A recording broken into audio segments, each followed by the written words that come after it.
For 26-year-old John Jones, a simple Thanksgiving trip became a nightmare.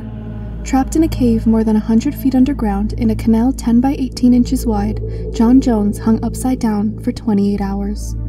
With blood and fluid rushing to his head and filling his lungs, he knew that he had only a few hours left to live. In this moment, he did the only thing he had left to do: pray and reflect on the terrible turn of events that led him here. On November 24, 2009, John Jones, a 26-year-old medical student, his brother, and 9 others, all friends and family, were on their way to the recently reopened Nutty Putty Cave. The brothers had come home for Thanksgiving, but before driving to their parents' house near Salt Lake City, they decided to go on a small caving excursion with some old friends. The brothers John and Josh had been avid cave explorers in their childhood. Their family would often go on caving outings, exploring systems and seeing how far they could go. However, John didn't get back into the hobby for years, as he was focused on his med school in Virginia. So, as they reached the Nutty Putty Cave, he saw it as a throwback to old times, and time to reconnect with his brothers and friends. Nevertheless, at 8 p.m., after a small hike to the entrance of the cave, the 11-person group finally made their way through the system of rooms and passages. At the entrance of Nutty Putty, there's what's described to be a 15-foot drop before you get to the actual cave system, at which point you can either choose to go down the big slide or the maze. Before they'd entered, John and Josh had set their sights on one of the tightest passages in the cave, called the birth canal. Having a map of the cave with them, they slowly made their way down towards it.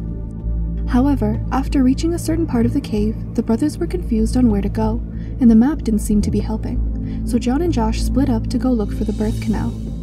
It was at this point when John made a wrong turn and started heading towards Ed's Push. As the map shows, Ed's Push doesn't lead to an opening or a larger room. In fact, it has 4 uncharted passageways at its end because it gets so narrow that no one has been able to map the whole area. Nevertheless, John pushed himself further and further down this passage, to the point where it got so narrow, John realized he couldn't turn around. His only option was to keep going until he found a spot big enough for him to turn his body around and go back.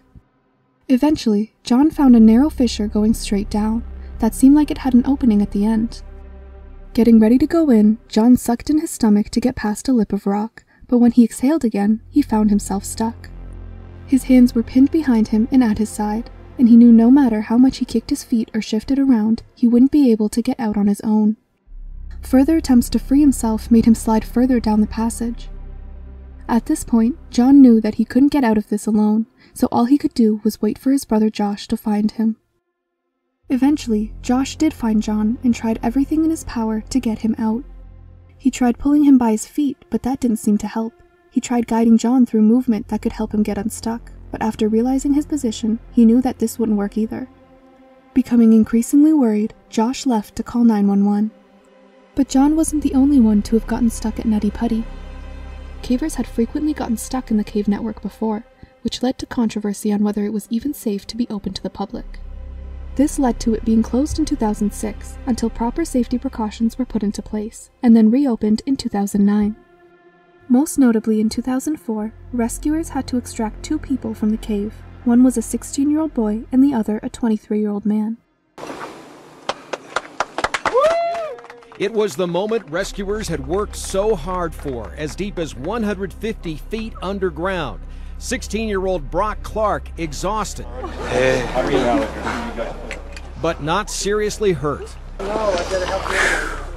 David Crowther found getting inside the Nutty Putty cave was not so bad, but getting out, at least on his own, was impossible. Because the rocks were just stuck, like in my side, and so like my ribs wouldn't fit to go backwards and my hip wouldn't fit to go forward. The entrance to But neither of them were a 6'2", 200-pound man hanging upside down, so John's chances were looking increasingly slim. Which brings us back to Josh calling 911. Rescuers arrived around 3 hours after John had gotten stuck. The first rescuer to actually reach him did so at around 12:30 p.m., but because of the position in which John was stuck, it was almost impossible to remove him. For the first few hours, rescuers tried everything they could think of.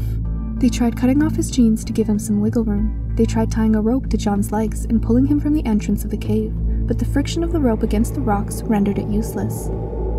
Small equipment to try and chisel away the rock took too long, and large equipment was too dangerous. They even tried ordering vegetable oil to slip John out. But something was becoming more and more apparent as the hours went on. John didn't have much time left. Because he was upside down, blood and fluids pool in the brain and lungs, meaning his circulation can slow, and toxins can build up in his blood. Even if rescuers were to free John, setting him upright again could kill him because the toxins that had rushed to his head would flow down to his heart and be pumped to the rest of the body. His heart rate was slowing down, and breathing was getting slower and shallower. The odds were stacked against him, and as time went on, John started to feel the hopelessness of his situation.